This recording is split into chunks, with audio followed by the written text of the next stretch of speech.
नमस्कार, मैं अभिषेक बाटे जेके मीडिया न्यूज अपडेट के ज्ञानशाला शो में देश की राजधानी दिल्ली से आप सभी का स्वागत करता हूं। जैसा कि आप सब जानते हैं कि आज हमारे ज्ञानशाला शो का दूसरा एपिसोड है। ज्ञानशाला के हमारे पहले एपिसोड का हमें बहुत अच्छा रिस्पांस मिला, उसके लिए हम अपने दर्शकों का हार्दिक अभिनंदन एवं वंदन करते हैं।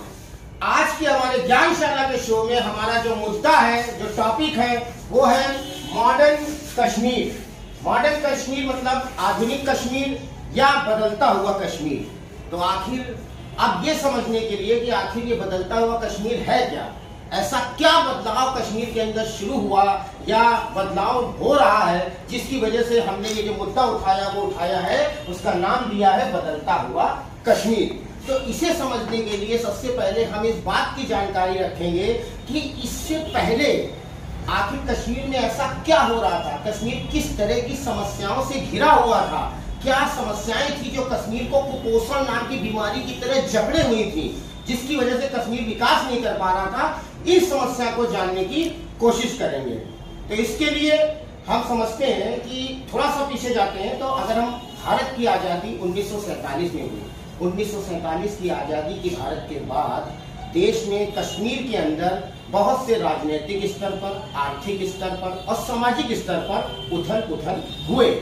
उसके अंतर्गत कश्मीर धीरे धीरे आगे बढ़ रहा था, लेकिन जिस गति से कश्मीर को विकास करना चाहिए था, उस गति से कश्मीर विकास नहीं कर पा रहा था। तो इसके लिए जो सबसे बड़ा फैक्टर था वो थी धारा 370, जिसने कश्मीर को 72 सालों तक जंजीरों के अंदर जकड़े रहा। और जब धारा 370 5 अगस्त 2019 को हटी, उसके बाद से कश्मीर के अंदर बदलाव शुरू हुआ।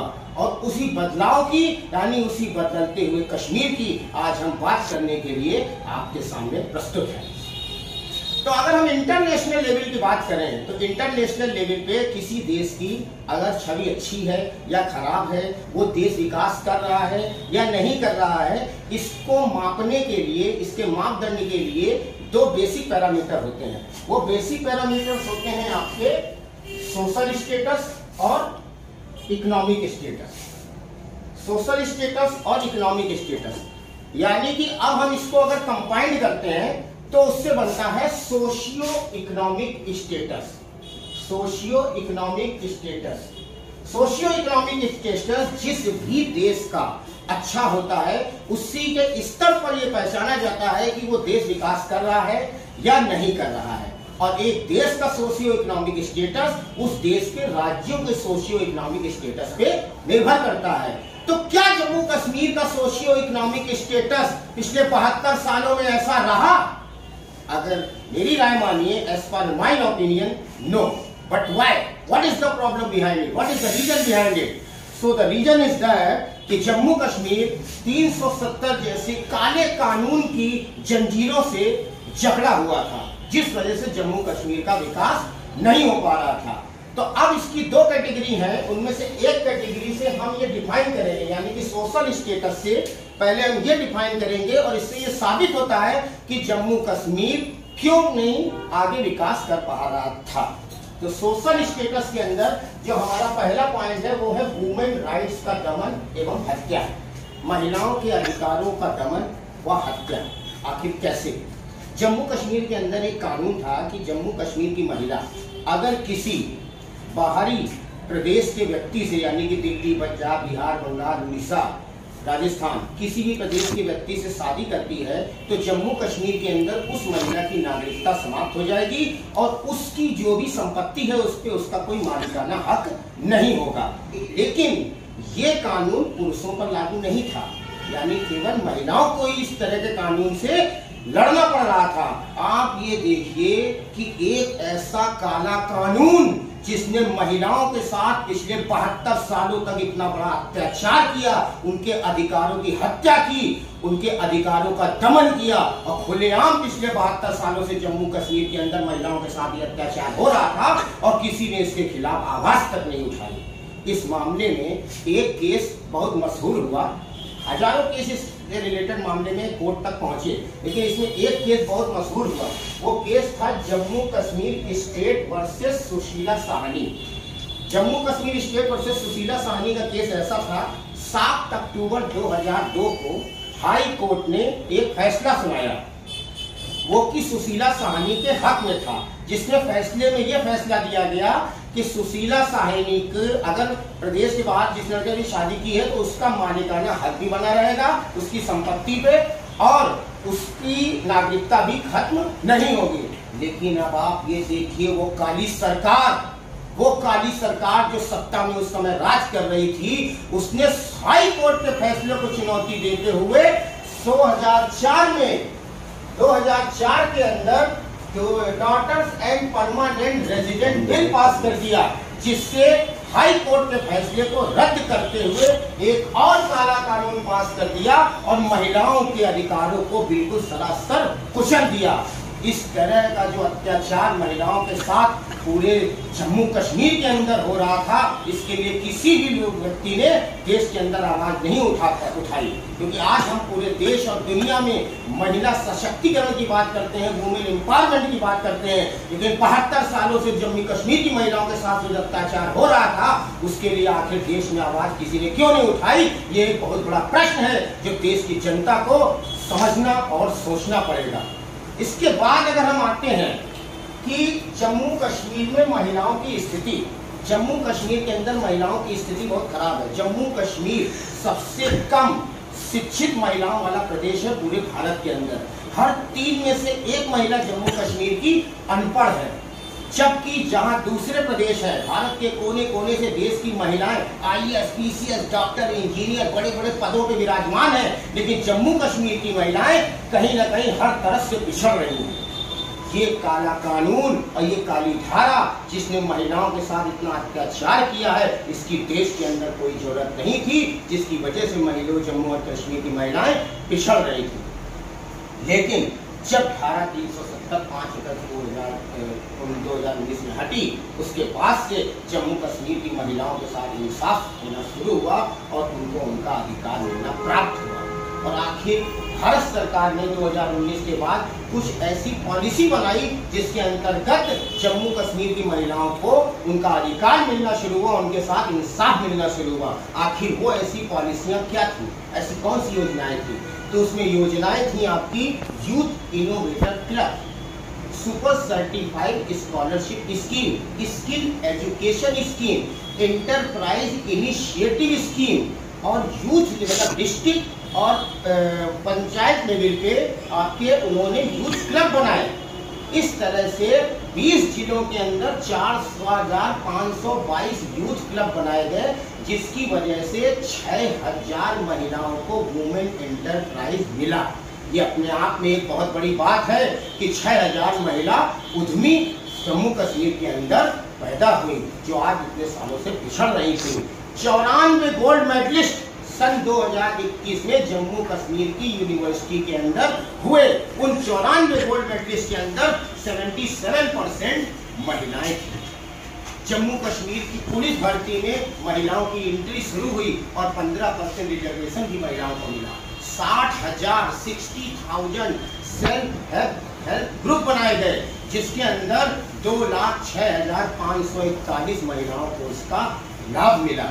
अभी हाल ही में सन 2022 में रामनाथ कोविंद जी ने, भारत के राष्ट्रपति जी ने जम्मू कश्मीर की 2 महिलाओं को कोविड पुरस्कार से सम्मानित किया, नासिरा अख्तर और संध्या धर, जो कि जम्मू कश्मीर की महिला समाज की आवाम के उत्थान के लिए, प्रचार के लिए, विकास के प्रसार के लिए कार्य कर रही थी। ये कितने अनगिनत बदलाव 2019 के बाद से जम्मू कश्मीर के अंदर गवर्नमेंट की उम्मीद मिशन के तहत चलाए गए, जिससे महिलाओं को बहुत ही भारी संख्या में उसका फायदा मिला और महिलाओं को सशक्त करने में एक नया रास्ता मिला। अब हम बात करते हैं आपके दूसरे जो नियम है, उसका है आपका प्रवासी मजदूर, नौकरशाह, कर्मचारी, छात्र के अधिकार व उसका हनन। जम्मू कश्मीर के अंदर बाहर के प्रदेशों से हजारों लाखों की संख्या में मजदूर जो कि वहाँ के खेतों में काम कर रहे थे, ठीक है, और कर्मचारी जो कि बैंकिंग सेक्टर में, किसी भी व्यापारिक इंडस्ट्री सेक्टर में जो काम कर रहे थे, जो आदमी पर्सन वहाँ काम कर रहे थे, जो छात्र वहाँ काम पढ़ रहे थे, ठीक है।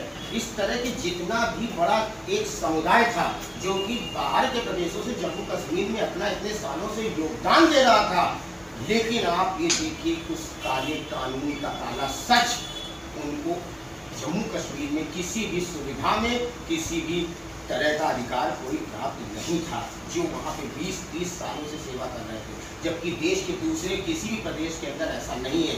ये तो वही हो गया कि अगर कोई दिल्ली में मतलब कानपुर में बसने वाला बंदा अगर दिल्ली जाके व्यापार सेट करता है या पढ़ाई लिखाई करके नौकरी करता है, 20-30 साल वहाँ रहता है, उसको किसी भी तरह का दिल्ली से संबंधित सुविधाओं का फायदा न मिले। तो ये इस तरह का काला कानून देश के अंदर चल रहा था। और वो काला कानून किस चीज के तहत चल रहा था? वो था आपका temporary resident status and domicile certificate act. उसके अंतर्गत इनको वहाँ पे किसी भी तरह की स्कॉलरशिप नहीं मिल रही थी, उनके बच्चों का एडमिशन नहीं मिल रहा था, उनका राशन कार्ड नहीं बन रहा था, उनको वहाँ की नागरिकता नहीं प्राप्त थी। उसके बाद उनके पास वहाँ पे मकान बनाने की कोई इजाजत नहीं थी, यानी वो प्रॉपर्टी नहीं खरीद सकते थे। एक आम आदमी का आज अपना घर हर एक आम आदमी का सपना है, लेकिन 20-30 साल वहाँ तक ड्यूटी करने वाला बंदा, उसका ये सपना पूरा नहीं हो पा रहा था। ये कितना बड़ा मानव के अधिकारों का उल्लंघन है। मानव अधिकारों की हत्या हो रही थी पिछले 72 सालों से जम्मू कश्मीर के अंदर, लेकिन किसी भी अंतर्राष्ट्रीय ह्यूमन राइट्स कमेटी ने और देश के अंदर किसी भी व्यक्ति ने इस प्रकार के मानव के अधिकारों की हत्या जो हो रही थी, मानव के अधिकारों को 72 सालों से कुचला जा रहा था, उसके खिलाफ आवाज तक नहीं उठाई। ये कितना बड़ा देश में मानव अधिकारों के लिए इतना बड़ा धोखा एक बड़े वर्ग के साथ हो रहा था। आखिर इस बड़े वर्ग की आप डेटा अगर जानेंगे तो 2011 के सेंसस के हिसाब से जम्मू कश्मीर के अंदर 1,25,00,000 आबादी थी, जिसमें कि लद्दाख की आबादी अगर खत्म कर दो तो 2,90,000 लद्दाख की थी, यानी जम्मू कश्मीर की केवल आबादी 1,23,00,000 थी। 1,23,00,000 की आबादी में अगर इस पूरे समुदाय की हम बात करें जिसको वहां पे अधिकार नहीं मिल रहे थे, उनकी टोटल आबादी 28,09,000 है। 28,09,000 की आबादी, जो कि जम्मू कश्मीर की इकोनॉमी में बहुत बड़ा योगदान दे रही थी, एक जमाने से योगदान दे रही थी, लेकिन वहां के सरकारी सुविधाओं से, वहां पे मिलने वाले अधिकारों से, सरकार द्वारा दिए जाने वाले लाभ से पूरी तरह से वंचित हो रही थी। लेकिन जब 2019 में धारा 370 हटी तो इस 28,00,000 के वर्ग को बहुत बड़ा इंसाफ मिला और प्रधानमंत्री मोदी जी के गवर्नेंस में एक नया बिल पास किया गया। वो नया बिल था आपका temporary residence statement and domicile certificate after that JK reorganisation and civil services act 2020। इसके अंतर्गत प्रधानमंत्री मोदी जी के इस मिशन के अंतर्गत, इस कानून के अंतर्गत लोगों को इंसाफ मिला।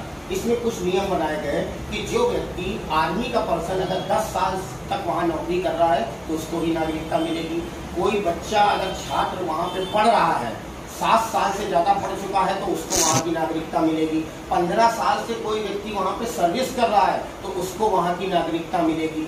तो इस तरह के जो कानून में बदलाव किए गए, इससे 28,00,000 की आबादी के अंदर एक जोश पैदा हुआ। वो पूरी दुगनी ऊर्जा के साथ जम्मू कश्मीर के विकास कार्य में बढ़ चढ़ कर आज हिस्सा ले रहे हैं। और इसीलिए मैं कह रहा हूं कि कश्मीर आज बदलाव की ओर बढ़ रहा है, कश्मीर आज विकास की ओर बढ़ रहा है।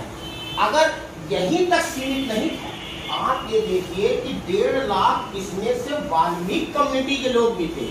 जम्मू कश्मीर के अंदर 1.5 लाख वाल्मीकि कम्युनिटी के लोग थे जो वहां पे रह रहे थे, उनको वहां की नागरिकता को प्राप्त थी। लेकिन इस काले कानून का भेदभाव देखिए कि वाल्मीकि कम्युनिटी के लोग किसी दूसरे काम को करने का उनके पास अधिकार नहीं था, यानी कि वो केवल साफ सफाई का ही काम कर सकते थे। आज पूरे देश में वाल्मीकि समाज के लोग IAS हैं, PCS हैं, डॉक्टर्स हैं, इंजीनियर्स हैं और पूरा देश उनके साथ खड़ा है। हर समाज के इस तबके के लोग हर बड़े बड़े ओहदे पर, हर बड़े बड़े पद पर विराजमान हैं। लेकिन जम्मू कश्मीर के अंदर पिछले 72 सालों से इस 1.5 लाख की वाल्मीकि कम्युनिटी के लोगों के साथ छुआछूत जैसी छोटी सोच, छुआछूत और भेदभाव, पक्षपात जैसी विचारधारा 72 सालों से पनप रही थी। कहाँ थे वो ह्यूमन राइट्स वाले लोग जो इस कम्युनिटी के लिए कभी नहीं बोले? 11,000 गोरखा कम्युनिटी के लोग भी इसी समस्या से जूझ रहे थे, लेकिन उसके लिए भी किसी ने आवाज नहीं उठाई। 2.5 लाख रिफ्यूजी रिफ्यूजी हिंदू जो भारत की आजादी के समय पाकिस्तान से हिंदुस्तान आए थे और देश के दूसरे कोनों में भी आए, तो देश के दूसरे कोनों में आए हुए पाकिस्तान से जो हिंदू थे उनको तो उनका अधिकार मिला, यहाँ पे बसे वो आज जी रहे हैं, सब कुछ बढ़िया, उनकी कई पुश्तें पैदा हो गई और चल रही हैं। लेकिन जो 2.5 लाख हिंदू जम्मू कश्मीर के अंदर फंस गया उनको आज तक इंसाफ नहीं मिला। 72 सालों से वो केवल अपने हक की लड़ाई लड़ रहे थे, अपने अधिकारों के लिए लड़ रहे थे। आज उसके साथ 2019 के बाद इंसाफ मिलना शुरू हुआ है। ये अपने आप में एक बहुत बड़ा परिवर्तन है और जिस तरह का परिवर्तन जम्मू कश्मीर के अंदर हो रहा है और जम्मू कश्मीर की आवाम जिस तरह से इस तरह के विकास कार्य में आगे बढ़ रही है, एक दिन वो जरूर आएगा और जल्द ही वो समय आएगा कि जम्मू कश्मीर की आवाम और जम्मू कश्मीर के लोग और जम्मू कश्मीर राज्य देश के अंदर सबसे सर्वोच्च राज्य के रूप में अपना परचम लहराएगा। अब हम बात करते हैं आपका इकोनॉमिक स्टेटस। इकोनॉमिक स्टेटस में अगर हम बात करते हैं तो जम्मू कश्मीर एक कृषि प्रधान प्रदेश है।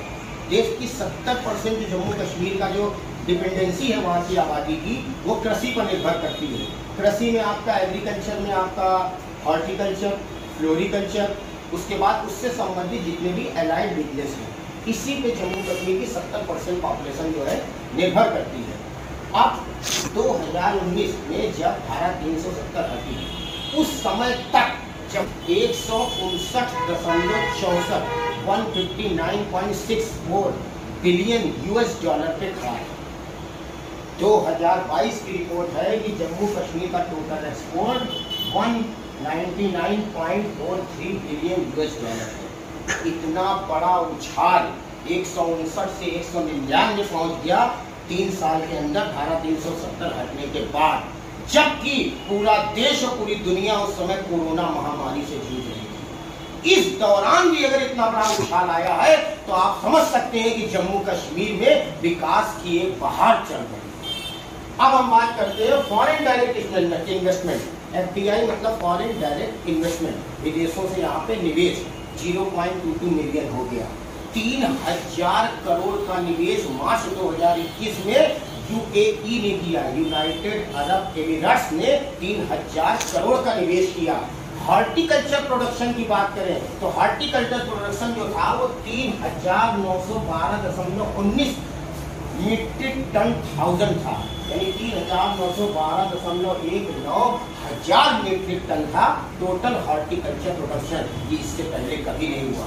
अगर वेजिटेबल की बात करें केवल तो 1337.12 मीट्रिक टन और फ्रूट्स की बात करें तो 2541.16 मीट्रिक टन टोटल आपका वो था, क्या कहते हैं, एग्रीकल्चर में हॉर्टिकल्चर का जो है प्रोडक्शन था। 117 मीट्रिक टन सिल्क का उत्पादन हुआ सन 2020 के अंदर। ये अनगिनत बदलाव जो जम्मू कश्मीर के अंदर हो रहे थे, इससे जम्मू कश्मीर का सोशियो इकोनॉमिक स्टेटस का स्तर बढ़ रहा था और जम्मू कश्मीर के अंदर विकास की एक नई बहार और नई बयार चल रही थी। इसके बाद हम आते हैं आपका टूरिज्म इंडस्ट्री। टूरिज्म इंडस्ट्री जो है एक बहुत बड़ा रोल प्ले करती है जम्मू कश्मीर के विकास में। टूरिज्म जो है, जैसे कि कश्मीर को पैराडाइज ऑन अर्थ कहा जाता है, धरती का स्वर्ग है कश्मीर, ठीक है। तो धरती के स्वर्ग में बहुत अच्छी हसीन वादियाँ हैं, सब कुछ है, जिसकी वजह से वो टूरिज्म के लिए बहुत बड़ा स्पॉट है। उसके अलावा वहाँ पे वैष्णो देवी मंदिर और उसके बाद अमरनाथ यात्रा, इस तरह के जो धार्मिक स्थल है, इसकी वजह से भी वहाँ पे बहुत टूरिज्म बढ़ता है। तो टूरिज्म इंडस्ट्री जो है, अगर हम ग्लोबल GDP की बात करें, इंटरनेशनल लेवल पे अगर ग्लोबल GDP की बात करें तो टूरिज्म इंडस्ट्री जो है 8.7% का कंट्रीब्यूशन करती है ग्लोबल GDP में टूरिज्म इंडस्ट्री, ठीक है।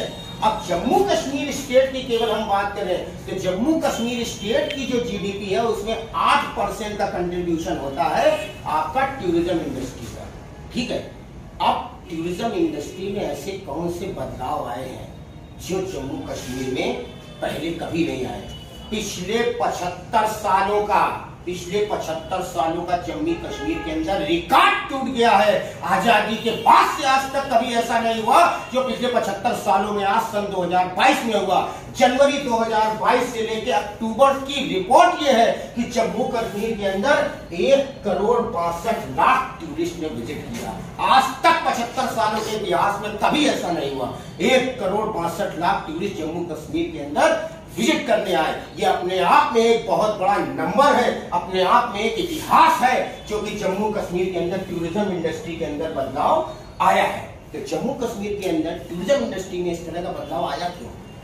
ऐसा क्या हुआ? तो 2019 के बाद सरकार ने कुछ ऐसी पॉलिसियां बनाई जिसके वजह से जम्मू कश्मीर के अंदर इस तरह का बदलाव आया। वो ऐसी पॉलिसियां क्या थी, ऐसी कौन से नियम बनाए जो जम्मू कश्मीर के अंदर इतना बड़ा बदलाव लिया है? आइए समझते हैं। 456 MOU साइन किए गए।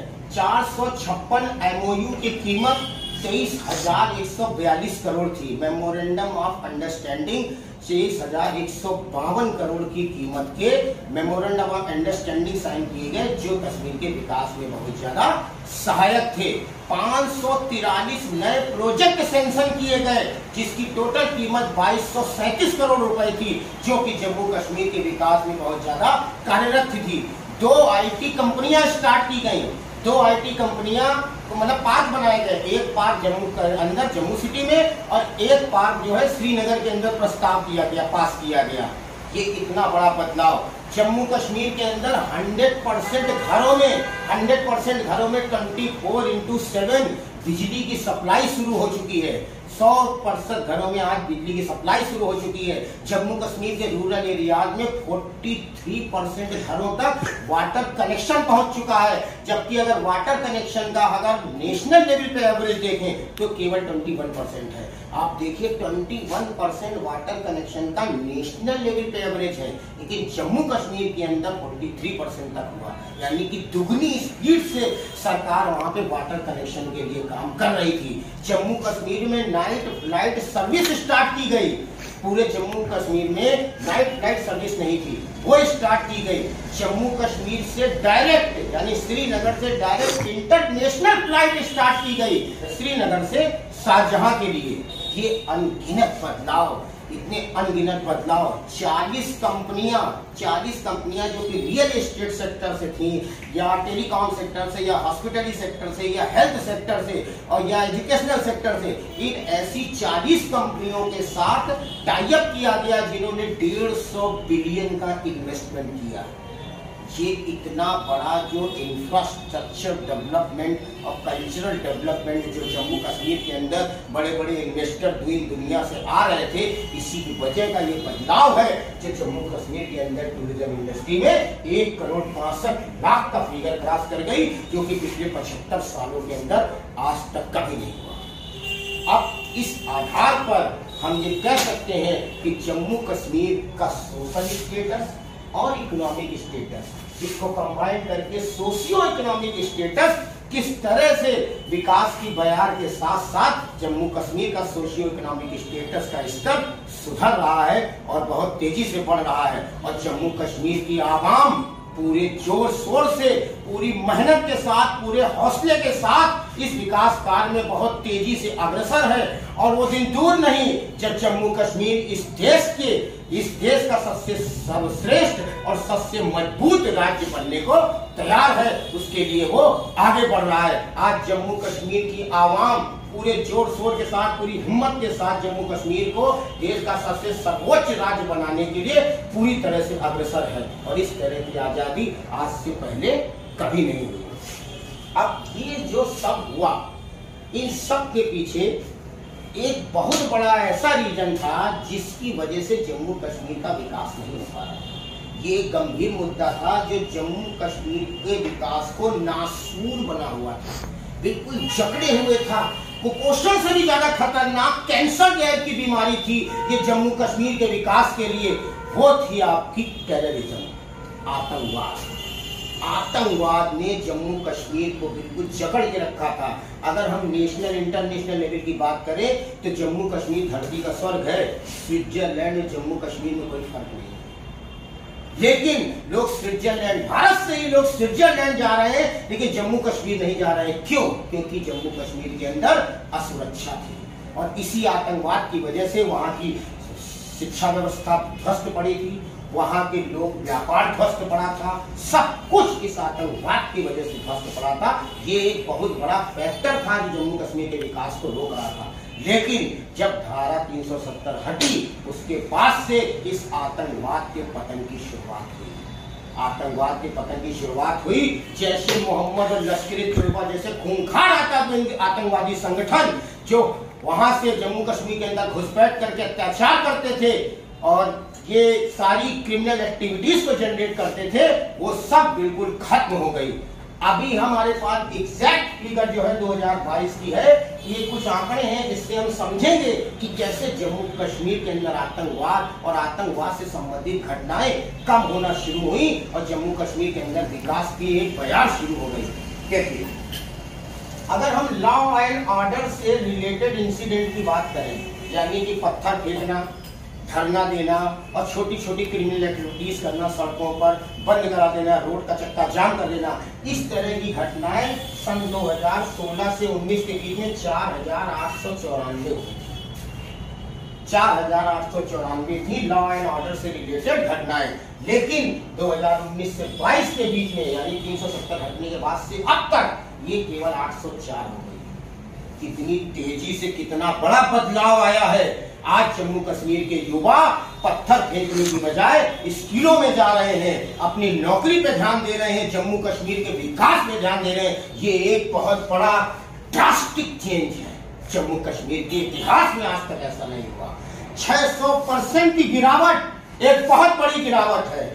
मिलिटेंसी अटैक, यानी मिलिटेंसी अटैक 919 थे 2016 से 19 तक की रिपोर्ट के हिसाब से, और वो 2019 से 22 तक में 727 हो गए। 180 का 200 के आसपास का इसके अंदर गिरावट आई, यानी -21%, यानी कि तेजी से गिरावट हो रही है। उसके बाद जो पुलिस ऑफिसर किल्ड किए गए, इस प्रोटेस्ट में पुलिस ऑफिसर भी मारे जाते थे, तो 2016 से 19 की रिपोर्ट है कि 93 पुलिस ऑफिसर मारे गए थे, और 2019 से 22 की रिपोर्ट है कि केवल 46 पुलिस ऑफिसर मारे गए, यानी कि जस्ट हाफ हो गया, -51% का डिक्लाइन हो गया, 51% डिक्लाइन। ये जो फिगर है, इससे ये दिखा जाता है, ये प्रदर्शित होता है कि जम्मू कश्मीर के अंदर लॉ एंड ऑर्डर और टेररिज्म कितनी तेजी से पतन की ओर आगे बढ़ रहा है। और टेररिज्म का पतन जम्मू कश्मीर के विकास के लिए एक मील का पत्थर साबित हो रहा है। और इसका एक और परिणाम आया, इस पर्टिकुलर टेररिज्म की वजह से। जब टेररिज्म जो जम्मू कश्मीर के अंदर इस रेशियो में खत्म हो रहा था, इससे एक नई इंडस्ट्री का जम्मू कश्मीर के अंदर उदय हुआ। इंटरटेनमेंट इंडस्ट्री के सूर्य का नया उदय हुआ। 32 साल बाद जम्मू कश्मीर के अंदर के सिनेमा हॉल खोले गए। जो भी आर्टिस्ट थे, जो भी कल्चरल एक्टिविटीज थी, और जिस तरह का सिनेमा जगत में जम्मू कश्मीर के लोगों ने योगदान देना शुरू किया, मतलब 32 साल बाद जम्मू कश्मीर के अंदर सिनेमा हॉल खुलना शुरू हो गए और जम्मू कश्मीर के अंदर इंटरटेनमेंट नाम की इंडस्ट्री का नया सूर्योदय हुआ। ये एक बहुत बड़ा बदलाव है। जम्मू कश्मीर की जनता जो देख रहे हैं, हम पूरे जोर शोर से विकास की ओर अग्रसर है, पूरे जोर शोर से विकास की ओर आगे बढ़ रही है। आप इसी तरह के जम्मू एंड कश्मीर की, इसी बदलते हुए जम्मू एंड कश्मीर की, इसी बदलते हुए आधुनिक कश्मीर की, इसी बदलते हुए मॉडर्न कश्मीर की पूरा देश और पूरी दुनिया कल्पना कर रही थी, जो कि आज जम्मू कश्मीर की आवाम ने सरकार की नीतियों के साथ मिलकर आगे बढ़कर ये वो साबित कर रहे हैं कि जम्मू कश्मीर अब तेजी से आगे बढ़ रहा है। आज मेरी जम्मू कश्मीर के लोगों से हाथ जोड़ करके ये विनती है कि जो जज्बा और जो साहस उन्होंने अपने अंदर पाल के रखा है, जो विकास की आग उन्होंने अपने अंदर जला के रखी है, इस आग को जला के रखना है और जम्मू कश्मीर को हिंदुस्तान का सबसे सर्वश्रेष्ठ राज्य बनाना है और जम्मू कश्मीर का परचम पूरे भारत के अंदर लहराना है। जय हिंद, जय भारत।